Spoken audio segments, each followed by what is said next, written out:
না না না, আমি কোনো কথা শুনবো না, কারো বাধা মানবো না। সেই উপযুক্ত বেঈমানটাকে কুকুরের মতো গুলি করে মারবো, এটাই হবে তার উপযুক্ত শাস্তি। উপযুক্ত শাস্তি। মাস্টার মশাই, কে কে তুমি? আমাকে মাস্টার মশাই বলে ডাকছো কেন? না না, ও নামে তুমি আমাকে ডাকবে না। আমি মাস্টার মশাই নামে অযোগ্য। আমার আজ একটাই পরিচয়, আমি একটা বেঈমান কুলাঙ্গারের জন্মদাতা টিচার। জ্বলে গেল, জ্বলে গেল, বুকটা আমার জ্বলে গেল। আপনি শান্ত হন মাস্টার মশাই। আপনার কোথায় আমি আপনাকে বলছি, মানুষের সব চাওয়া পূর্ণ হয় না। কিন্তু এমন তো হবার কথা ছিল না বাবা। প্রেম তিতিক্ষা ভরা এই পূর্ণ ভারত ভূমিতে জন্ম নিয়েছে বিদ্যাসাগর, রামমোহন তথা বীর বিপ্লবী নেতাজি সুভাষচন্দ্র বসু, মাস্টার মশাই, যারা নিজের সেবায় দেশের কাজে আত্মনিয়োগ করেছে। এমনকি বিদেশিনী হয়েও সিস্টার নিবেদিতা, ভগ্নী একদা, তারা নিজের সেবায় দেশকে আপন করে নিয়েছে। অথচ আজ দেখো আমাদের ভারত ভূমির বীর সৈন্য তারা দেশকে পাড়ি দিচ্ছে। এদেশে নাকি তাদের কিছুই করার নেই।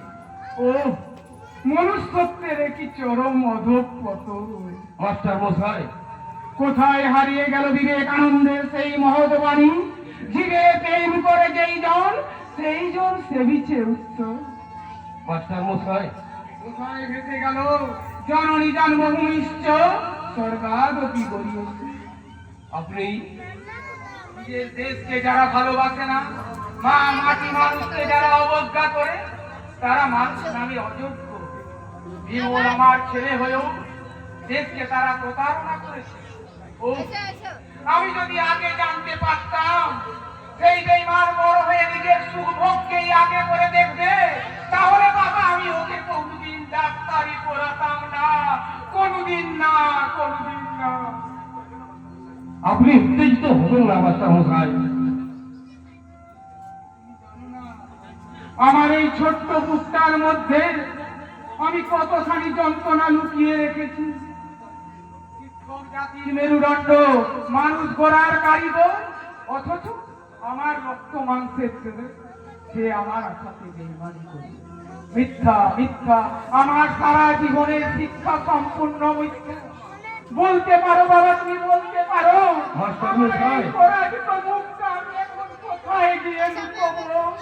মাস্টার মশাই, অভিশাপ, অভিশাপ, সাগর তীরের ওই কুলাঙ্গারকে আমি তীব্র অভিশাপ জানাচ্ছি, যে সুখের আশায় সেই সোনার ভারত ভূমিকে ত্যাগ করেছে, সেই সুখ তার কাছে অধরাই থেকে যাবে। একটু শান্তির আশায় সে মাথা কুটে মরল, শান্তিতে কোনোদিন পাবে না, কোনোদিন না, কোনোদিন না, কোনোদিন না। মাস্টার মশাই ঠিকই বলেছেন। নিজের দেশকে যারা ভালোবাসতে চাবে না, সত্যি তারা মানুষ নামে অযোগ্য। অযোগ্যের বিচার তোমার শোভা পায় না মেজদার। আসলে তুমি নিজে যে একটা অযোগ্য, এটা নিশ্চয়ই আর বলার অপেক্ষা রাখে না। কি বলছিস বিভাগ?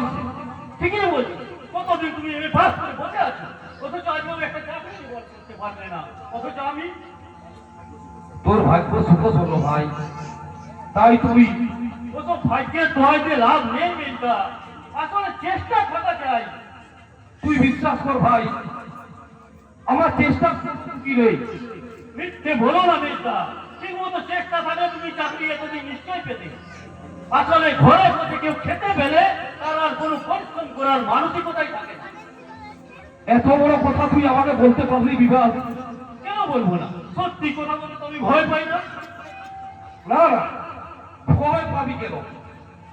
তুই ঠিকই বলেছিস বিভাগ, আমারই কোথাও ভুল হয়েছে। হ্যাঁ, ভুল তোমার যথেষ্টই হয়েছে। এখনো সেই ভুলের সংশোধন না করলে তোমার কপালে অনেক দুর্গতি আছে, আমি কিন্তু এই বলে রাখলাম। বিভাগ তুই শোনো মেজদার, রীতিমতো পরিশ্রম করে আমাকে পয়সা উপার্জন করতে হয়, আর সেই টাকায় আমি তোমাদের আর কোনোদিন বসিয়ে খাওয়াতে পারবো না। চাকরি পাওয়ার পরে তোর অনেক পরিবর্তন হয়েছে, এই পরিবর্তনশীল জগতে পরিবর্তন হওয়াটাই তো স্বাভাবিক মেজদা। তবে এত তাড়াতাড়ি